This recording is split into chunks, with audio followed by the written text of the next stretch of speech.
So we're here with Tammy Caputi today, and hopefully I got that right. I know you just told it to me, but hopefully I got it right. Perfect pronunciation. Thank you.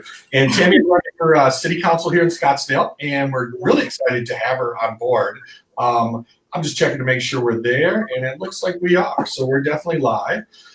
So tell us a little bit about yourself and kind of where you got to this point, because you're a busy lady. You got a business, you got a husband, you got kids, and you're running for City Council. That's a lot.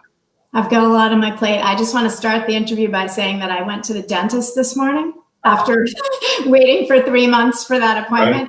Right. So I am in the most fantastic mood ever. I have sparkling healthy teeth. It's put me in an excellent mood. So I'm so happy to be here. Plus, it's not because of the gas. It's not because of the gas from the dentist, right? No.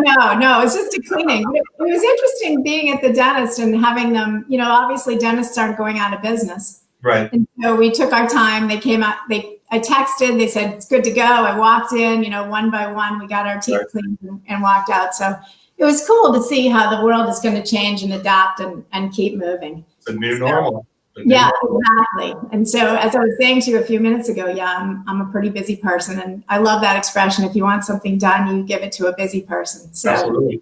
I moved out to Arizona a little over 20 years ago, started a company that provides lighting and electrical supplies for construction projects all over the valley. My tagline is that I like to light things up. That's what I do. I bring light and power to things. I actually grew up in a family business, and it's a cute story. I worked in the family business for about 10 years, had a conversation with my dad right after graduate school. He said to me, Tammy, the business is going to be for the boys. Your mother and I will take care of you, right? So I decided to pick up and move out west and do my own thing. Good for you. Kind of amazing, right? I love that. I mean, to me, that's what Scottsdale represents anyway. This open opportunity to do great things, to not have barriers, to think about things in different ways. Everybody told me my business model would not work. And I had a vision. I wanted to try it, and I've been successful for the last 20 years. So congrats. Thank you. Met my husband out here, got married. I have 3 children in our public school district. I just served 3 years on the Development Review Board, overseeing the quality of development in our city, which I feel passionate about.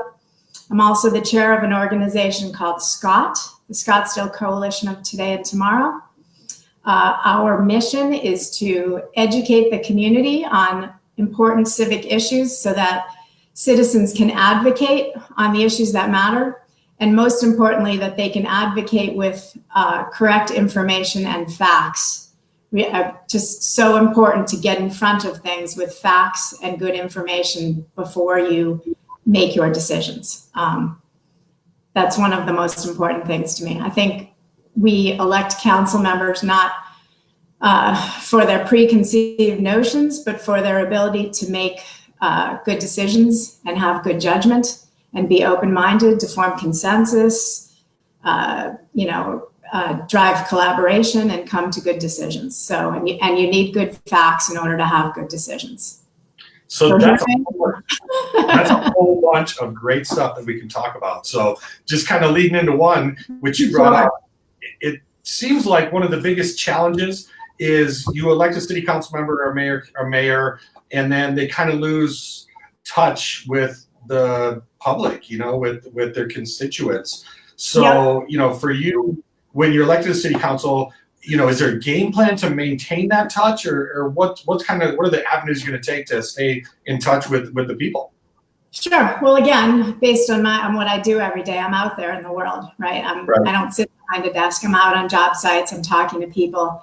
I provide supplies to electricians who are actually out in the world, out in the field, building things. And I have 3 kids in the public schools. So I'm chatting with Scottsdale parents, on a regular daily basis. But as far as keeping in touch with the public, it's fun. I had to drop off the Development Review Board in order to run for council. Sure. And I probably shouldn't be saying this on live camera, but I still get the communications. Right. And so just this morning, I had about 10 comments from the public on different cases that are going to be on the Development Review Board meeting this afternoon, which I'll probably listen in on because I do like to know what's going on in the city. And I'm seeing what people say. And I know, again, just from my DRB experience, people have a tendency to see us on the dais and they think we're just sitting there unconnected and rubber stamping, but there's a lot of back work that goes on. So the 2 weeks that lead up to a meeting, we're meeting with the developers, we're talking to the architects, we're meeting with the public, we're getting the feedback. The staff is pushing to us comments that the public has given that the citizens care about. We read through them. We can't meet, of course, that defeats the open meeting policies, but we're allowed to talk one at a time. We're allowed to call staff and ask questions. There's an awful lot of work involved in getting ready for a meeting, and a lot of that involves community outreach. I can't tell you how many times I've spent, we had one project, and I won't use names just to keep it less political, but one of the community activists had reached out to me months ahead of time. Hey, this is going to be coming up. Here's some things we're really concerned about. And I went and met with the community members. We talked about their issues. We all had a meeting in the builder's office in Scottsdale. We brought them their concerns. We worked through it. We made the project 1,000 times better, which is my mantra, right? We're going to see a lot of projects in Scottsdale. Not all projects should be approved, of course, but every project can be improved, every single one. That's the process. They come to us, we say, we like this, we don't like this, how can we make this better? Everybody wants quality development. Nobody ever says, please bring us a stupid project. We really want stupid development, right? Sure. We want good quality Scottsdale projects, and how we get those is we have involvement from all the people who have experience and input and an opinion, and we make the projects better as a community. And I'm super proud of the process, actually. We have high standards, we have excellent guidelines, and we need to follow them and respect them. And if we don't like something, then we need to change it. Absolutely. So that kind of leads into a little bit, which is a topic that I've talked to a lot of the candidates about. So Scottsdale's pretty, I don't want to say segmented, but you get the feel that there's South Scottsdale, there's Central Scottsdale, there's North Scottsdale, and then there's way North Scottsdale, right? Yeah. And it's a pretty diverse crowd with maybe different needs and wants. What's the game plan to kind of get those people on the same page, or at least make sure you're addressing everybody's individual concerns based on where they're at? Sure. And I actually think that's one of the beautiful things about Scottsdale, that we're not homogenous, right? That we have different neighborhoods and sections. I think most of the great cities in this country have different neighborhoods and areas that have different feels and different people. I grew up in Boston. There's about 100 different cool neighborhoods there. Everyone's got a different vibe. Everyone has a slightly different goal. But of course, we can all come together as one city, right? We all want quality of place. We all want quality of life. We all generally want an excellent education system. We want livability. We can certainly know what we agree on, but I think there's nothing wrong. And in fact, it's a great thing about Scottsdale that we have different neighborhoods. So, a lot of people don't realize that, yes, there's a general plan, an aspirational plan that lays on top of the city as a whole, but we have a lot of separate character area plans too for each, not just even neighborhood, but you take downtown, right? There's 5 or 6 different character area plans for each section. And those take years to come up with, right? So we really respect the fact that there are different voices and different areas of the city, and it's not one size fits all. We definitely need to represent the voices of each specific section and make sure that the whole is better than the parts. One of the things that we did in Scott was form a subgroup talking about different development issues. And one of the suggestions that came up from, we had a member of COGS sitting on our think tank group. And one of the things they were talking to us about is that maybe it makes sense to have a representative from each of the different sections of the city to interface with DRB, with staff, with planning, and sort of be a neighborhood representative, if you will, to make sure that the flavor of their neighborhood and the needs of their neighborhoods are met. I think that's great. I'm all about more collaboration, more information, and more talking, because that's how you maintain a sense of unity, right? You need everyone at the table. Everyone's voices need to be heard, and that makes for a better city. We don't want to all be one size fits all. We want to, and we definitely want to include everyone's voices and concerns. And again, I think that's a selling point of Scottsdale. We're the coolest city. We have hip spots. We have places in far north. I live in the far north. I love my acre of desert, right? And I'm out the back door running on the preserved lands every single day. I absolutely love it. But I also like to be able to go to Old Town and have fun. I have young children. We like to do fun things. We like to go out to eat. We like to walk around. We like to enjoy the city. I love that Scottsdale is so diverse and has so much to offer. That's why we are Scottsdale, right? That's the quality of place, the fact that we have diversity. Sure. So kind of rolling off that. So we had a big bond issue in Prop 420, right? Yeah. And it seemed to really pull a lot of the people together. There was a lot of feedback from the public for sure. And part of that was there were quite a few town hall meetings, that kind of thing going on at the time.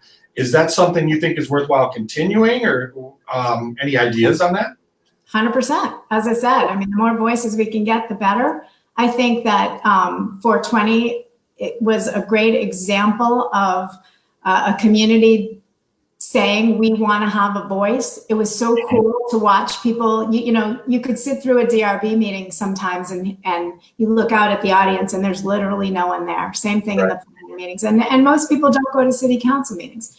It was so, and a lot of people don't vote, right? It's hard to get people civically engaged. So when you can find an issue that people feel passionate about, it's the coolest thing, right? Watching the community really stand up, no matter what sort of viewpoint you took. We all agreed that the preserve is a jewel that has to be maintained. And it was cool seeing people get so excited about having their voice heard, so passionate about their city and how it's going to look moving forward. And I absolutely think that was a fantastic idea. And we were actually able to use that model and leverage it into projects. I noticed right after the project that came up, other projects that got people excited, like Museum Square, right? Immediately they had a community meeting to solicit opinions from people on that. And I had never seen that before, where we had a large outreach meeting, gathering input from the community. What do you think? What do you like and not like? In a very civil manner, talking about the project and again, improving it, making it better for everybody. Wow. I mean, that's a great model. I think we need to use that more and more and more. I'm 100% in. Yeah. Love it. Yeah, I thought it was it was the process at work, and it worked. Right. So, right. And when something works, you keep doing it. Yeah. So you brought up education, and another kind of, I don't know if it's a hot spot or a hot topic. It seems to be for me. I mean, my daughter's 14 in school, but me too. Yeah, I love it. Where did she go to school at? Say it again. Where did she go to school at? Well, she was at Pinnacle Peak Elementary. My two youngest were there. My oldest daughter is at Pinnacle High School, but next year I'll have two at Pinnacle High and one at Pinnacle Elementary. Love it. Cool. She'll be at Chaparral next year. But with on that subject, so there's an influx of charter schools, right, throughout not only Scottsdale but the Valley as a whole.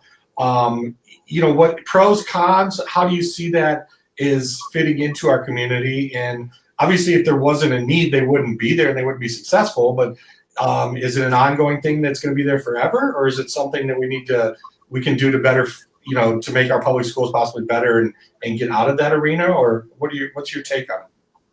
It's interesting because I have strong feelings about education in general and public education in particular because my children are there. And when I try to talk about education issues as a city council candidate, I get a lot of pushback. People like to say, that's not really a city issue. And I think that's completely ridiculous.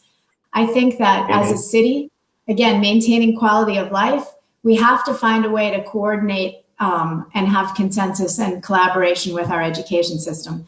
Again, to bring up my organization, Scott, we have a subcommittee that's focusing specifically on education issues. And inside that subcommittee, we have representatives from the charter schools, from the district schools, both PV and Scottsdale, and parents and business leaders and different city officials who are interested and passionate about education. And we've been chatting about trying to revive a dialogue where we can take best practices and sort of, share and make the city better off.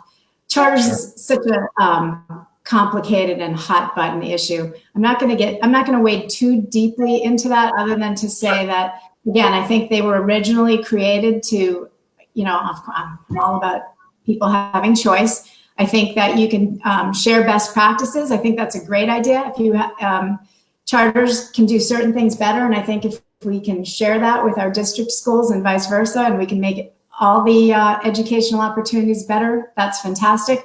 I think what irritates people is when we use public dollars to fund private institutions. And philosophically, I know people have a lot of issues with that. And I think that's what makes the charter issue a hot button. I think using public dollars for private organizations is just something that sets people off. But in general, I'm pro-business, I'm pro-education, I'm pro-collaboration. And I think any way that we can make all of our systems in our city better off, then we're better for it. Great, thank you. So another topic is pretty interesting, coming from your background in a commercial type of business.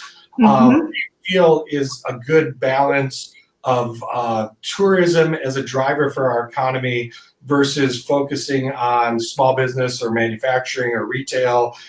Is tourism too much of a driver of our economy, or should it be enhanced even further? I'm all about diversifying this economy. Sure. I think that, we found ourselves cyclically dependent.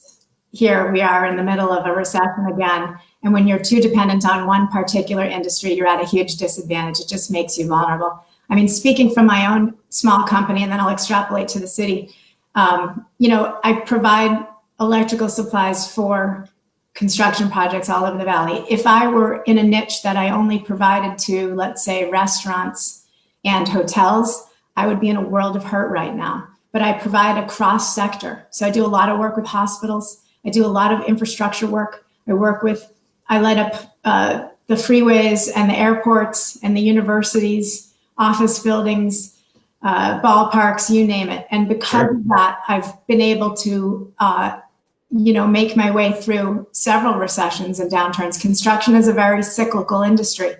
You have to be positioned so that you can take advantage of a wide variety of industry and sectors, right? And that way, I never really suffer. So again, using this COVID example, sure, I'm not writing any, I'm definitely not selling any material to restaurants right now, but my hospital business is booming. And I think that's a great way to think about, the city as a whole. If you're focused on one thing, tourism, and tourism dies, what do you have? It's super important that we develop our other industries, right? We have 200 high-tech companies in Scottsdale. We have a thriving medical and biomedical industry here. We've got Mayo, for God's sakes. We've got our Cure Carter. We have a lot of opportunity to develop more higher ed options. We need to be thinking strategically about what this looks moving forward so that we don't get so dependent on tourism. And don't get me wrong, we are a wonderful tourist destination, and I think that we always will be. We have weather, we have open spaces, we have an extremely unique landscape. I moved out here, 25 years ago after just taking a visit, falling in love, and said, oh my God, I'd never seen a cactus before. I mean, I literally fell in love at first sight, left my family and moved out here because I had to be here. I love it. And I think a lot of people feel like that when they visit Scottsdale. And of course, tourism is always going to be a part of who we are, but it should never be the largest part. I mean, again, that just makes us so vulnerable to downturns. It's just a no-brainer. And we need people with business. I mean, I really believe we need people with business skills who understand how that works, who can bring those skills to our council. It shouldn't be a popularity contest. It's not about, I don't want to get too political here. I'll let you read the questions, but I definitely think when we elect a council member, we need to think about talent and experience and what are you bringing to the table. All right, I'll make a little snark remark. I'm sorry. We all love the preserve. I run in it every single day. but that's not the reason for running for city council, right? It's not about having some preconceived notion or agenda or one specific issue that you're crazed about. It's about understanding how the city works and how all the pieces fit together. It's much bigger than any one issue. It's a city with $1 billion budget, right? You've got to have certain talents and experiences to bring to the table. Yeah, without a doubt. Yeah, that's great insight. Thank you. Let's hop over to something that's another little hot button item. So, well, I know we've got them, right? We've got them. It's a little crazy, but this one.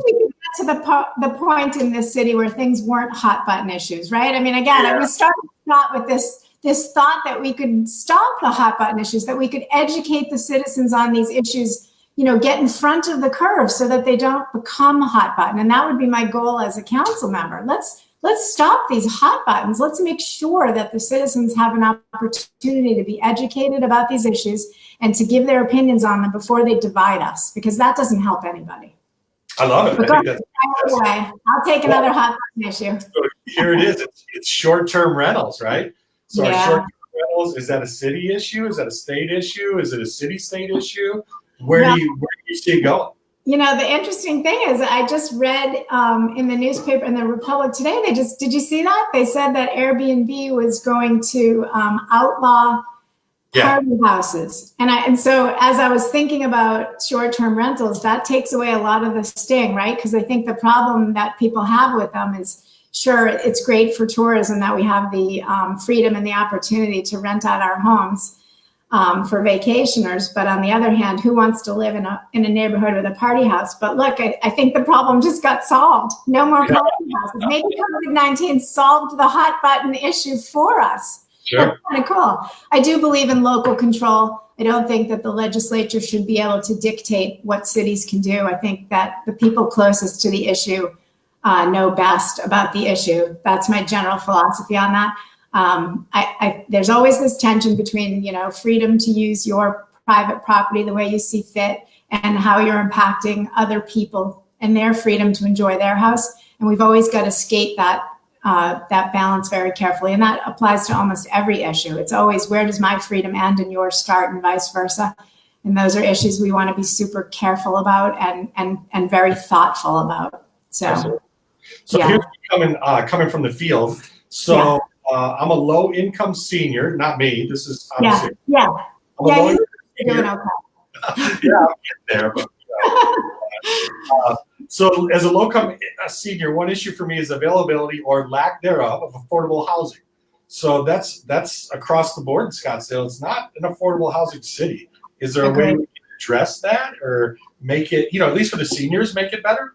Yeah. You know, again, I'm going to keep referring back in Scott because we're doing such great things. We also formed a little committee that's been talking about attainable housing. You're right. It's another serious issue, especially in a city like Scottsdale, where we really don't have one. Average house prices are so high right now.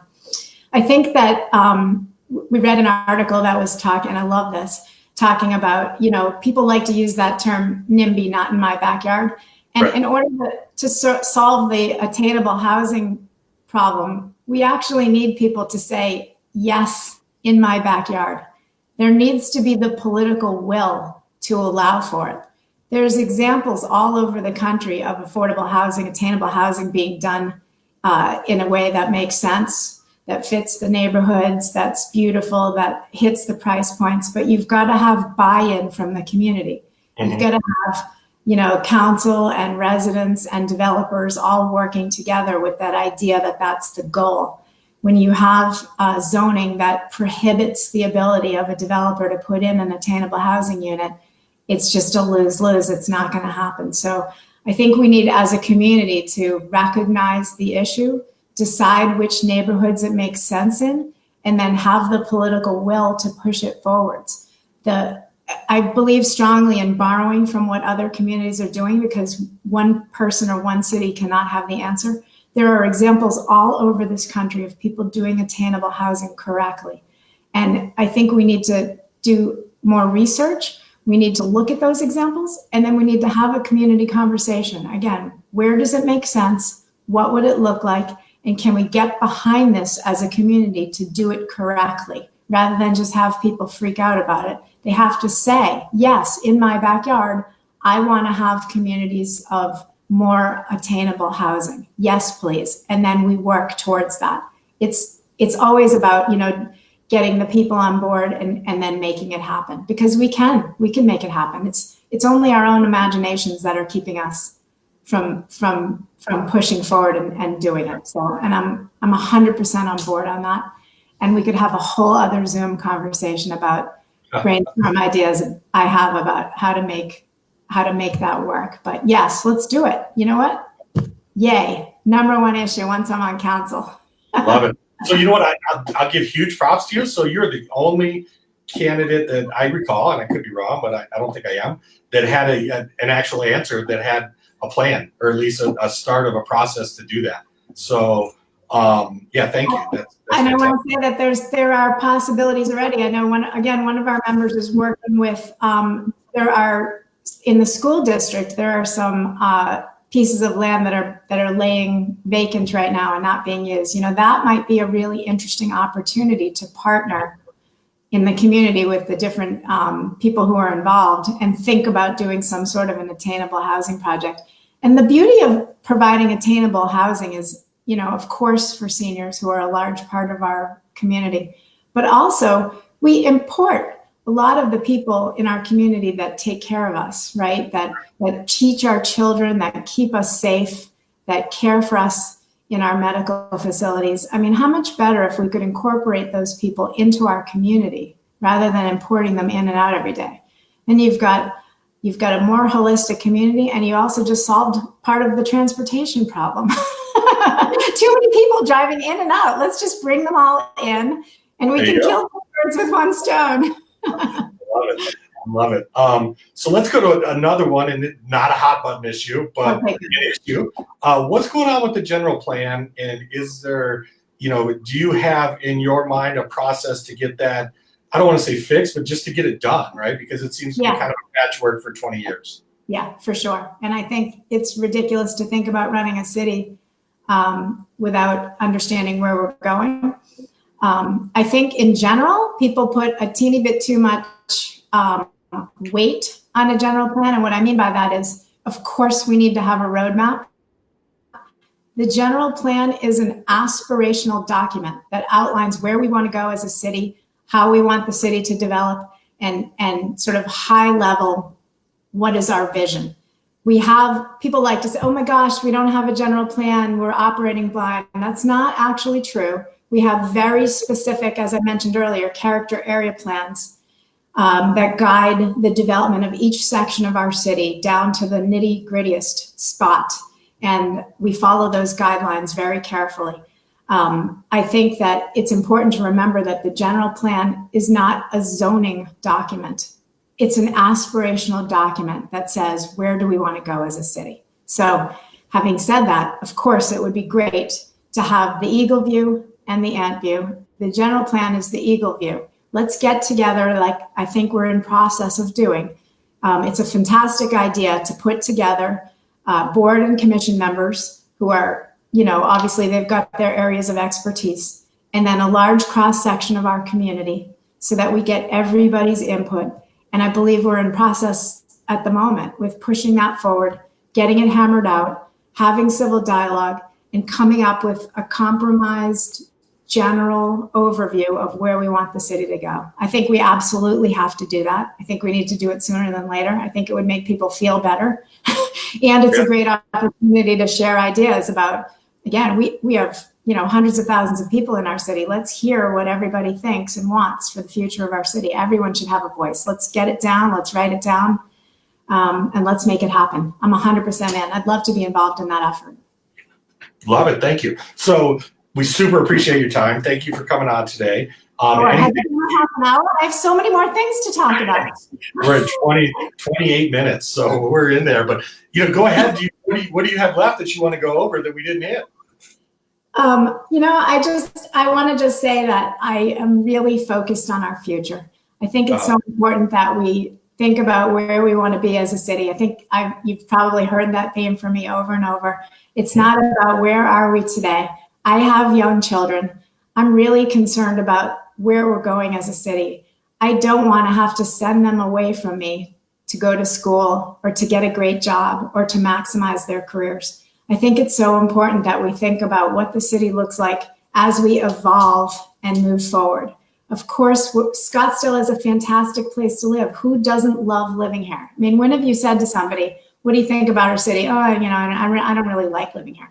Everyone loves living in Scottsdale. It's gorgeous out every single day. We're in a great mood. But again, what does the city look like for my children? We need to make sure that we have a plan, that we have great jobs, that we have areas that generate revenue, that make sense, that we have a dynamic and exciting downtown, that we preserve our beautiful open spaces, and that we look towards tomorrow. And we cannot look down at our feet. Again, I'm in construction industry. I'm always looking out at least 6 to 12 months. We need to look way out. We need to look out 10 years and say, what are we going to look like? How do we maintain this wonderful livability, quality of place, and quality of life for future generations?